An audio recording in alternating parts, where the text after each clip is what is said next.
continuamos y terminamos el panel con la ponencia de Graciela, la nueva objetividad como respuesta al expresionismo para una periodización de las vanguardias alemanas. Bien, voy a abrir.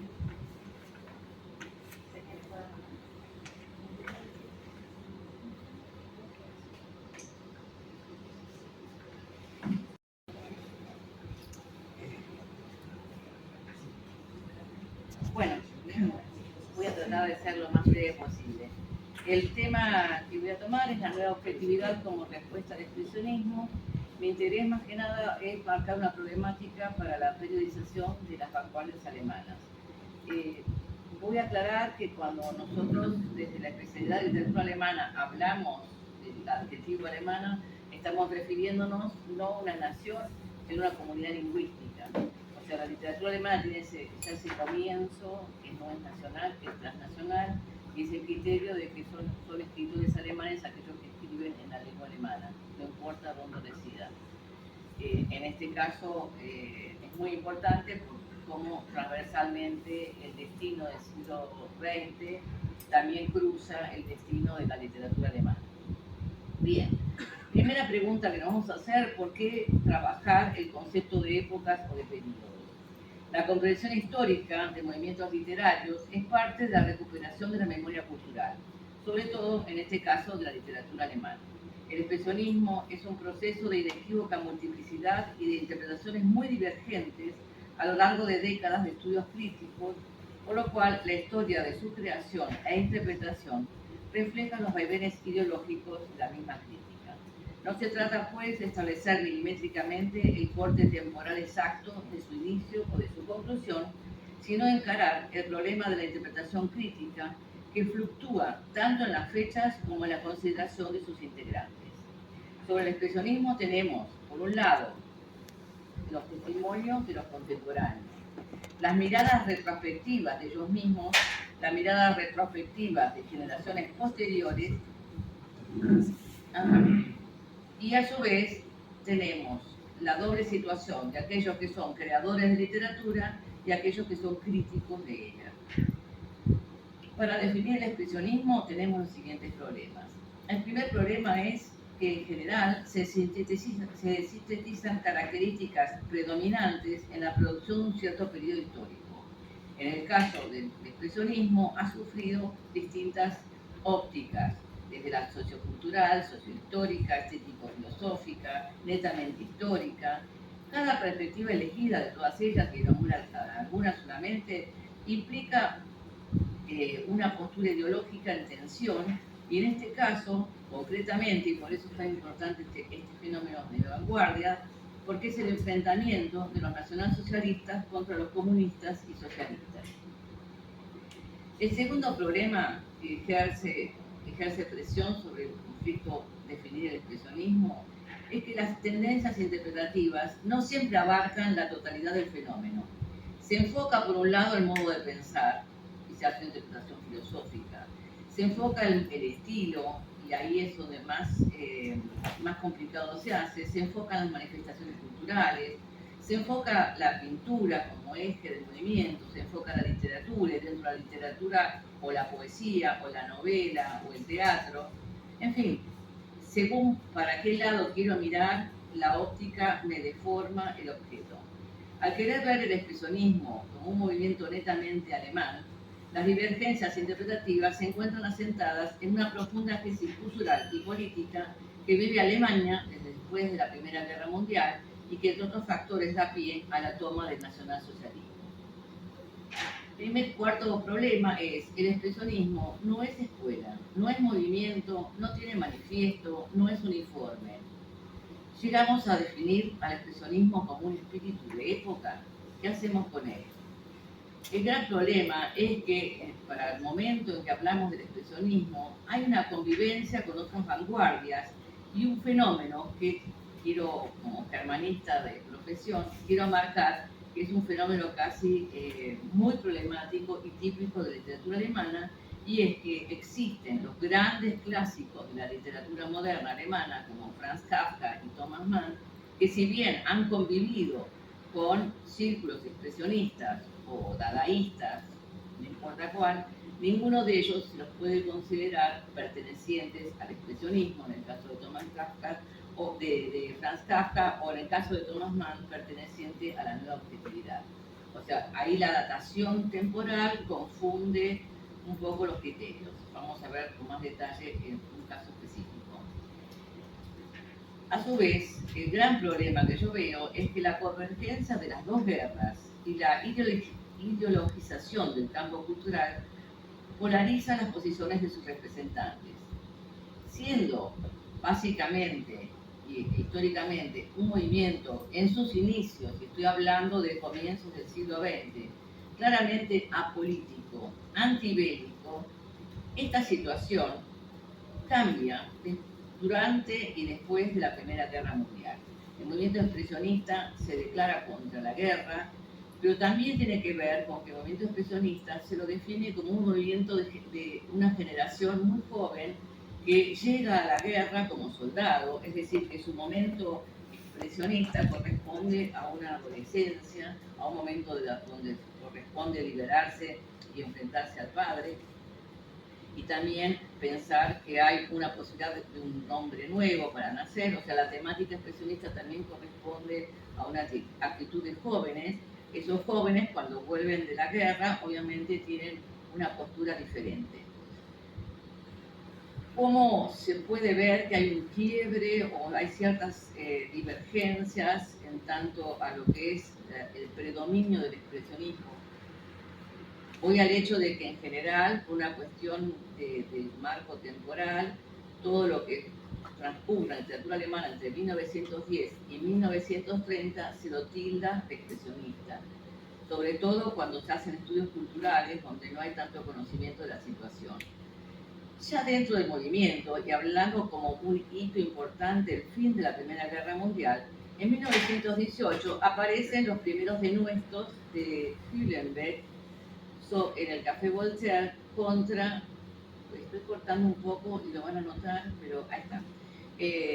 Hüllenbeck hace el primer manifiesto dadaísta, que sería el movimiento que convive junto con el expresionismo, y comienza a hacer el gran denuesto de lo que fue el expresionista. Dice Richard Hülsenbeck en su manifiesto: el arte depende, en su ejecución y dirección, del tiempo en el que vive, y los artistas son criaturas de su época.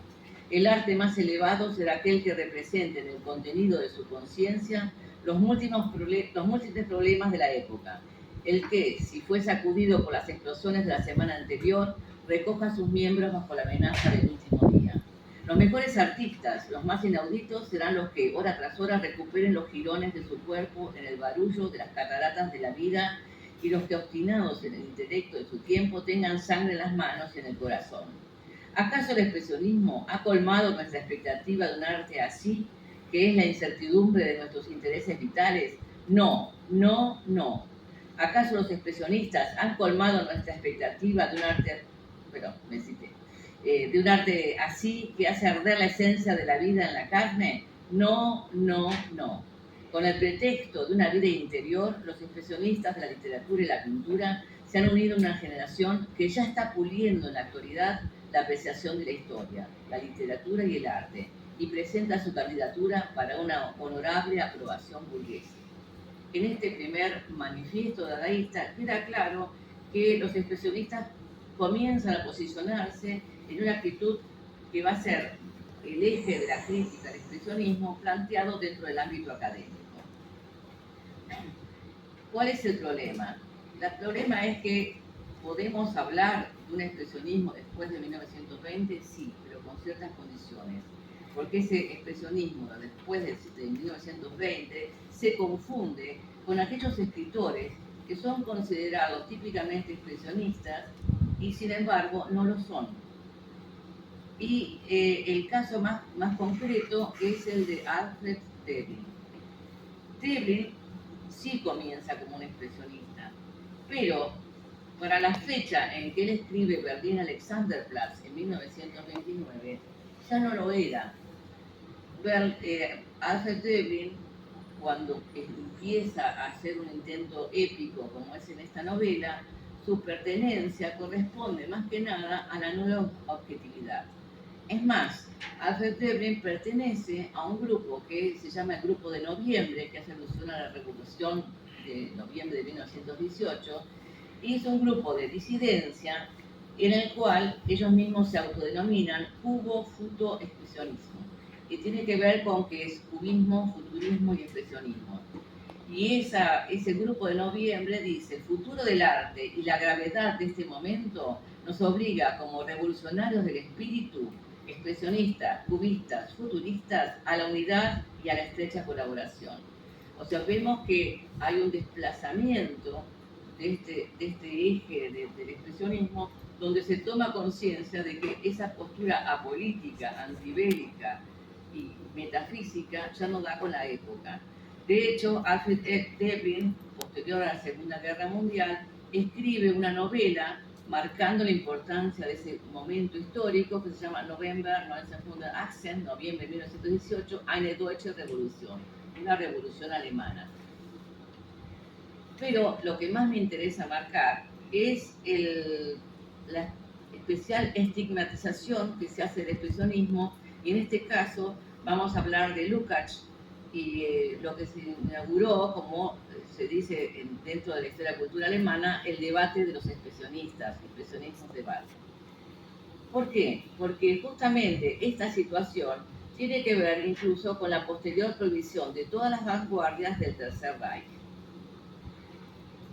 Entonces, tenemos dos fenómenos que vamos a tener en cuenta y que yo no voy a poder hacerlo con mucho detalle, y es que simultáneamente a la existencia del expresionismo, a principios del año 20 hay una tendencia que surge como el expresionismo en la pintura y que se inicia con la exposición Neue Sachlichkeit, Nueva Objetividad, en Mannheim en 1925. En este movimiento, como digo, de origen pictórico, tal como el expresionismo, el punto de vista es el lenguaje pictórico que intenta superar tanto el expresionismo como el arte abstracto. En este movimiento, Neue Sachlichkeit, los pintores que aparecen como encabezando este movimiento son Otto Dix, Georg Gross, Rudolf Schlichter y Max Beckmann. Ellos han sido expresionistas, pero han dejado de serlo. Y continuamente, cuando se los cita, usan obras que corresponden a ese periodo para hablar del expresionismo, incluso las ilustraciones de los libros sobre expresionismo. Quiere decir que aquí ya hay un conflicto muy específico. Este conflicto específico es porque nos encontramos ante un fenómeno que interesa juntarse. Son movimientos simultáneos, son movimientos solapados, son movimientos contrapuestos. Tal como se los presenta en las historias de la literatura, aparecen como dos estilos que son muy claros. El expresionismo, tensión entre el colapso de la cultura europea y el impulso del resurgimiento, relación de amor-odio en la gran ciudad, falta de perspectivas y malestar ante la llegada de una nueva era, más o menos lo que se dice, nueva objetividad, reproducción exacta de la vida cotidiana, orientación a los hechos y datos, confrontación crítica con la realidad cotidiana del hombre promedio en la República de Weimar. Eso es lo que se dice. Pero muy bien, ¿cuál es el problema? Es que cuando nos encontramos con escritores que han pasado del expresionismo a la nueva objetividad, la confusión se hace más grande y nos encontramos con novelas como la de Alfred Debrin, que es considerada una novela expresionista cuando no lo es, claramente no lo es. ¿Por qué pasa esto? Y esto tiene que ver con un proceso de politización de los integrantes del expresionismo.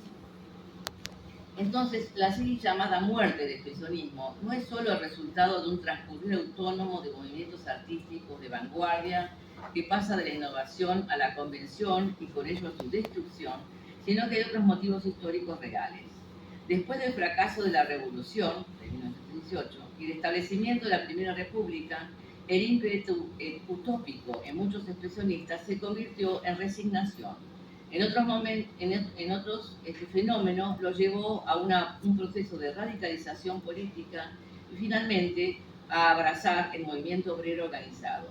A la larga, por lo menos, la sección de izquierda de la intelectualidad literaria intentó adaptarse a la forma de gobierno parlamentaria y democrática aunque con cierta distancia escéptica por la vieja burocracia del Estado autoritario que todavía estaba activa. En vista a la creciente resignación y después de la decepción de las esperanzas revolucionarias fracasadas, el patos mesiánico, allí donde todavía se lo cultivaba, se convirtió en poco creíble. El primer testimonio acerca del cuestionamiento del expresionismo aparece en Wilhelm Bohringer. Bohringer fue el primero que habló de abstracción y naturaleza, validando el expresionismo como un movimiento netamente alemán, y en este caso, en sus conferencias dictadas en el año 20, declara que la gesticulación del expresionismo se ha convertido en un juego fantasmagórico de gestos pasivos. Lo mismo pasa con aquellos que de alguna manera están tomando distancia por su condición de exilio. La primera declaración contra el expresionismo lo tenemos cuando se dice que la observación y la representación de la realidad es mucho más importante que el estilo. Es handelt sich nicht mehr darum zu dichten, das Wichtigste y das Beobachtete. Este hecho de que la existencia de lo descrito es mucho más importante de la capacidad de dichten, que es de poetizar, es importante porque a través de eso lo que se incorporan son tecnologías que vienen de los medios, sobre todo del film alemán, que es la técnica de montaje. Entonces, ese mensaje esperanzador del expresionismo temprano muere, la idea del nuevo hombre ya no es viable, y por ejemplo, un gran escritor, un poco a veces mencionado como Joseph Roth, en su prólogo a la novela de 1927, Die Flucht ohne Ende, insiste en que ya no se trata más de hacer poesía, dichten, lo más importante es lo observado. Por eso quiero retenerme en esta cuestión de Joseph Roth, sobre todo porque después va a ser un escritor del exilio. Entonces, los autores de la nueva objetividad privilegian compromiso político, defienden un modelo socialista de izquierda y por lo tanto esta convivencia con el fascismo alemán se convierte en gran crisis. Hay dos situaciones que importan mucho tener en cuenta. Primero, que es lo que se ocurre como el debate académico del expresionismo que se da a comienzos del año 30, y es cuando Georg Lukács, en Studie und Verfall des Expressionismus de 1934, inicia la crítica sobre el expresionismo, que es una crítica que dura entre 1937 y 1938, ya vamos a ver por qué. En este escrito subraya el punto eje de la discusión, donde el expresionismo lo considera una preparación ideológica para el fascismo. Bernhard Ziegler, escritor de Das Wort, ya en el exilio en Rusia, en 1937 dice: Nun ist die Guerre zu Ende. Ahora ha llegado su herencia al final. Y lo dice con motivos. Dice: primeramente, hoy se puede afirmar con claridad quién fue el hijo espiritual del expresionismo y hacia dónde lleva ese espíritu consecuentemente, al fascismo. Esto es quizás la muerte más concreta del expresionismo dentro del ámbito, pero para esto tenemos que tener en cuenta otra convergencia, y es la figura fatídica de Joseph Goebbels. Goebbels, siendo ya miembro del partido desde mediados del año 20 y posteriormente ministro de propaganda del Tercer Reich, tenía una gran simpatía por el expresionismo. Él mismo había escrito una novela, Michael, que incluso, siendo una novela de juventud, en 1929, en pleno vigencia del nacionalsocialismo, la reedita y la adapta un poco ideológicamente al nacionalsocialismo. Goebbels tenía a su vez una capacidad de imponer en el campo político-cultural del partido el expresionismo, y naturalmente va a hacer lo posible para que el expresionismo sea, digamos, la lengua literaria del nacionalsocialismo.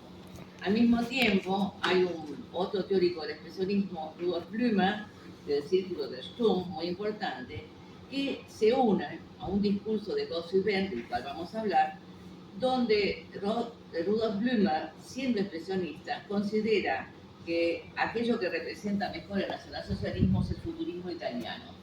Y en marzo de 1934, en presencia de Filippo Tommaso Marinetti, saluda al surgimiento del nuevo Reich y considera que el futurismo va a ser el verdadero colaborador del Führer y dice la idea del futurismo y por tanto de todos aquellos que están cerca de él se acerca radicalmente a una coincidencia con la idea del fascismo. Tremendo. Bueno, tanto Blümer como Gottfried Benn apostaron por Goebbels. Gottfried Benn, en noviembre del año 33, siendo un caracterizado poeta expresionista, sigue hablando en un artículo del expresionismo y de esta manera pelea en esta lucha por el poder en el campo cultural. ¿Qué pasaba en ese campo? Había dos personas que tenían interés en cooptar o adueñarse del campo cultural del nacionalsocialismo que naturalmente no tenía una política cultural formada.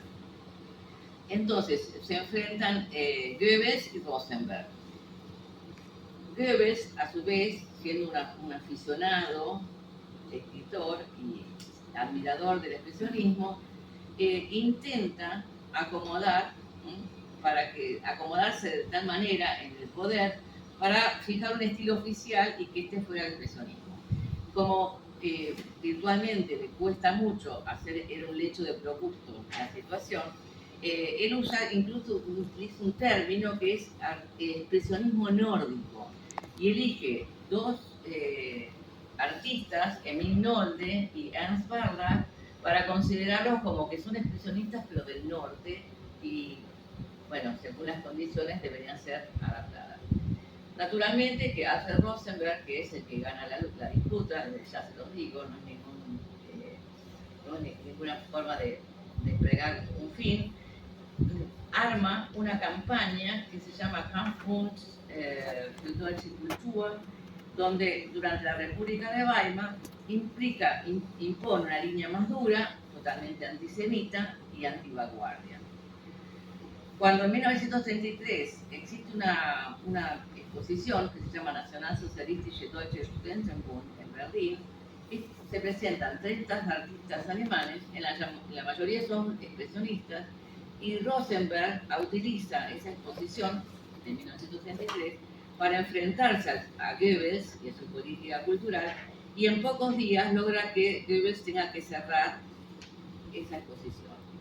Hitler concluye esta pelea entre Rosenberg y Goebbels el 11 de septiembre de 1935 en un discurso sobre el arte, Kunstrede, donde termina defenestrando el arte moderno. Argumentos: ese arte moderno es judío, es bolchevique y está en contra del ideario del nacionalsocialismo. Y ahí se acaba la historia, y por eso el comienzo de mi conferencia puse los colores de Alemania para hacer más confusa la situación, y la exposición el afiche de la exposición Entartete Kunst, que se inaugura el 19 de julio de 1937 como contraposición a la otra exposición que era Großen Deutschen Kunstausstellung, donde en esa exposición de Entartete Kunst estaban todos los que iban a ser condenados, y en la Großen Deutsche Kunstausstellung estaba Barlach y Emil Nolde. O sea, de alguna manera queda atomizado este fenómeno. Entonces, Hitler, en septiembre de 1934, en Nuremberg, habla del peligro que amenaza el arte alemán de la mano del cubismo, del futurismo, del dadaísmo. Y al dar fin a la confrontación política, también determina la muerte de ese modernismo estético, y casualmente, en consonancia con ello, tenemos la gran muerte ideológica del expresionismo, que lo hace Georg Lukács. En esta conferencia muy importante que da Lukács, dice: ese interés muy dividido y problemático no puede seguramente despertar el expresionismo de esta muerte. Sí, el hecho de que los fascistas miraran con un cierto derecho en el expresionismo una herencia utilizable hace que la lápida del expresionismo sea tan solo más abrumadora. Goebbels apoya el expresionismo, mientras que al mismo tiempo, de una forma muy interesante también, incorpora la nueva objetividad, pero rechaza el naturalismo, que degeneró en la descripción del medio y en la ideología marxista. Por tanto, mantuvo la continuidad estilística solo con el arte del imperialismo de posguerra. Lo hace con la siguiente y muy interesante fundamentación: el expresionismo tuvo comienzos sanos, pues la época tenía algo así de expresionista. Si las palabras tienen sentido, y en esto no es siempre el caso de Goebbels, Esto significa tanto como que Goebbels toma como un recurso de propaganda fascista adecuado precisamente al modo de abstracción expresionista de la realidad, la esencia expresionista, por una palabra, la desfiguración expresionista como método de dar forma a la realidad.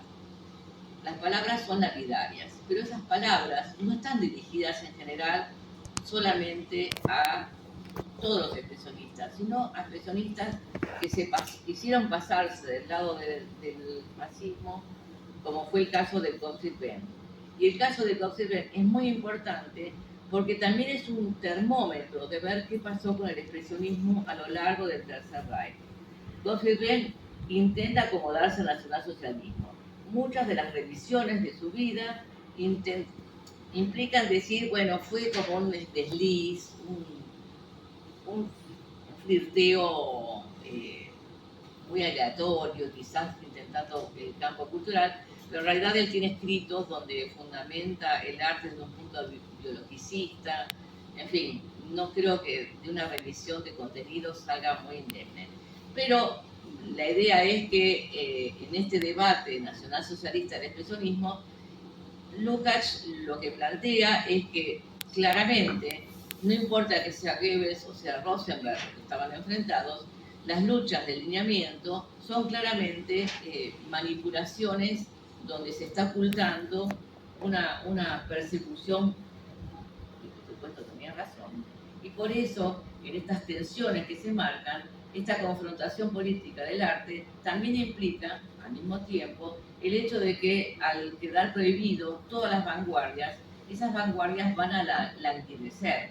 Sí van a languidecer en Alemania, pero no olvidemos que todos estos escritores, eh, algunos de los expresionistas, sobre todo hay una gran cantidad de expresionistas que fueron al exilio y llevaron el expresionismo a sus lugares de exilio, lo siguieron cultivando, pero quizás ya como una forma de pertenencia a una nacionalidad que han perdido, a una ciudadanía perdida. Algunos han muerto en los campos de concentración, en los frentes de guerra, y en general, en el caso, por ejemplo, de Gottfried Benn, lo que sí se plantea, un fenómeno que también implica del expresionismo, y es qué pasa después de la Segunda Guerra Mundial, o sea, después del 45, terminado el Tercer Reich, terminada esta tremenda historia del pueblo alemán, y es que el expresionismo reaparece. ¿Y por qué reaparece? Reaparece por una cuestión que pasa en toda Europa, que es cómo vuelven a revisitarse las vanguardias después de la Segunda Guerra Mundial. En este caso, Gottfried Benn recupera su figura de poeta y a pesar de haber estado prohibido en el Tercer Reich, porque la jugada de Gottfried Benn no salió bien y quedó confinado al silencio, al exilio, en el caso de Alfred Döblin, por ejemplo, Günter Grass, que sería la nueva tendencia de narradores alemanes de la posguerra, saluda a Alfred Döblin como su maestro. O sea, Alfred Döblin vuelve a ser, y justamente con esa peculiaridad de Alfred Döblin. Alfred Döblin, cuando se pelea en 1918 con los futuristas, dice: ustedes sigan con el futurismo, yo voy a seguir con mi deblinismo. O sea, ellos mismos son personas conscientes de que más allá de pertenecer a un movimiento, su propia identidad y su capacidad de ser solitarios, como es el caso de Kafka, como es el caso de Thomas Mann.